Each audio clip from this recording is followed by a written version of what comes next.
Hola, ¿qué tal? ¿Cómo están?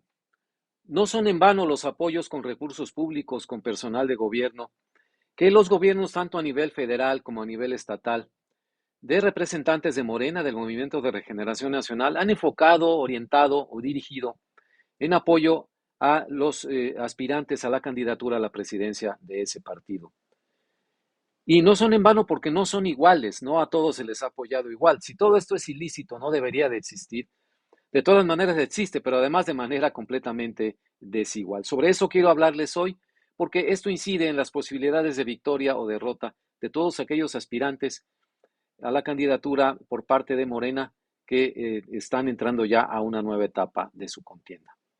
Bienvenidos a Mirada al Mundo, un espacio de opinión editorial. Les habla Rogelio Ríos Herrán, periodista de Monterrey, México. Me acompaño hoy de una imagen de la encuesta sobre preferencias electorales hasta el momento de los precandidatos, publicada hoy lunes 28 de agosto por Grupo Reforma en el periódico Reforma.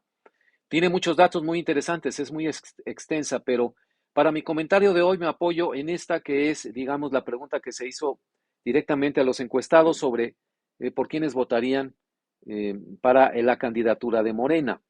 En la punta está Claudia Sheinbaum, 37%, seguida por Marcelo Ebrard, 22%, es decir, 15 puntos abajo, 15 puntos de diferencia entre los principales contendientes.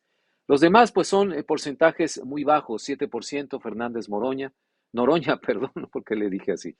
Manuel Velasco, 6%, 5% Adán Augusto y un lejano 4% para Ricardo Monreal. La pelea es entonces entre Claudia y Marcelo. Y bueno, sobre eso quiero comentar el día de hoy. Me voy a basar en unos apuntes que hice porque manejo algunas cifras y ángulos interesantes. El domingo 27 de agosto se cerró precisamente el periodo de precampañas y hoy lunes 28 de agosto ha comenzado el levantamiento de encuestas, según lo anunció la Comisión Nacional de Encuestas de Morena. Ya entró en esta segunda etapa.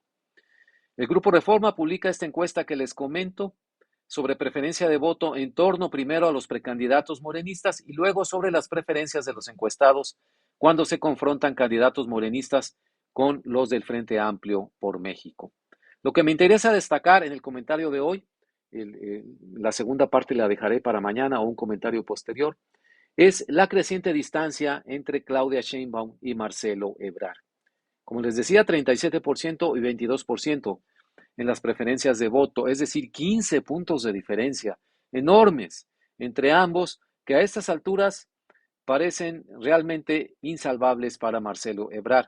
Me pregunto cómo logró esto Claudia Sheinbaum. Bueno, entre analistas y periodistas mexicanos que siguen fielmente la política nacional, se percibe una clara preferencia del presidente López Obrador por Claudia Sheinbaum y por consiguiente la concentración de recursos financieros y humanos de los gobiernos morenistas en su apoyo, lo cual es ilegal y en detrimento de Marcelo, Adán, Manuel y Gerardo.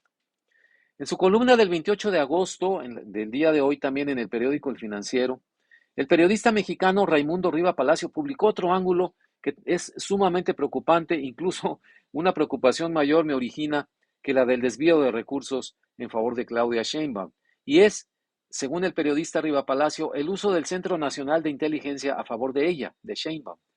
Lo cito textualmente. La última acción clara de cómo Sheinbaum es la virtual candidata de Morena a la presidencia, dice Riva Palacio, fue alinear a la candidatura al Centro Nacional de Inteligencia, el CNI, el aparato de inteligencia del Estado mexicano, para que hicieran tareas de vigilancia y monitoreo sobre la Secretaría del Bienestar, para verificar que las instrucciones de apoyo a la Delfín de López Obrador, es decir, a Claudia Sheinbaum, se cumplieran, e informar, agrega Riva Palacio, si alguno de los aspirantes restantes no se desviaba del guión diseñado por el presidente y buscaba alianzas indeseables. Hasta aquí la cita de Riva Palacio, lo que en buen español quiere decir que se fuera con otro partido político, Marcelo o cualquiera de los otros. Bueno, qué desafortunada combinación, digo yo, de desvío de recursos públicos de gobernantes morenistas y del uso del Centro Nacional de Inteligencia para vigilar a los aspirantes morenistas y a los candidatos del Frente Amplio por México a favor de Claudia Sheinbaum, una especie de espionaje electoral, no encuentro el nombre preciso, ayúdenme ustedes.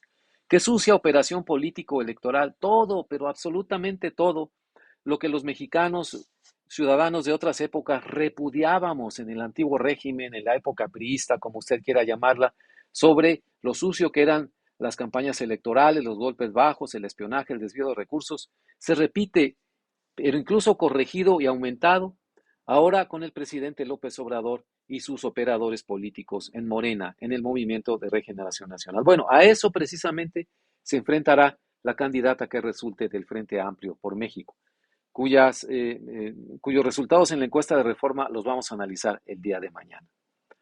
Ambas candidatas, Claudia Sheinbaum y la que resulte de la contienda entre Xóchitl y Beatriz, se enfrentarán a la impugnación judicial a sus candidaturas por incumplir los señalamientos de la ley electoral, como ya lo he mencionado en otros comentarios. Me parece una verdadera lástima porque eso echará a perder, va a opacar un escenario inédito en México por primera vez en la historia del país, por primera vez en la historia política de México, se disputará la presidencia de la República por parte de dos mujeres. Por supuesto que echamos las campanas al vuelo, qué bueno que eso vaya a ocurrir, qué malo que ocurra, no como fruto de un avance y un desarrollo democrático maduro, sino como fruto de maniobras políticas de corto plazo, de intereses egoístas, de intereses de facción, de partido, de intereses políticos muy cortoplacistas, sobre todo en el lado de Morena, del Movimiento de Regeneración Nacional y el presidente López Obrador.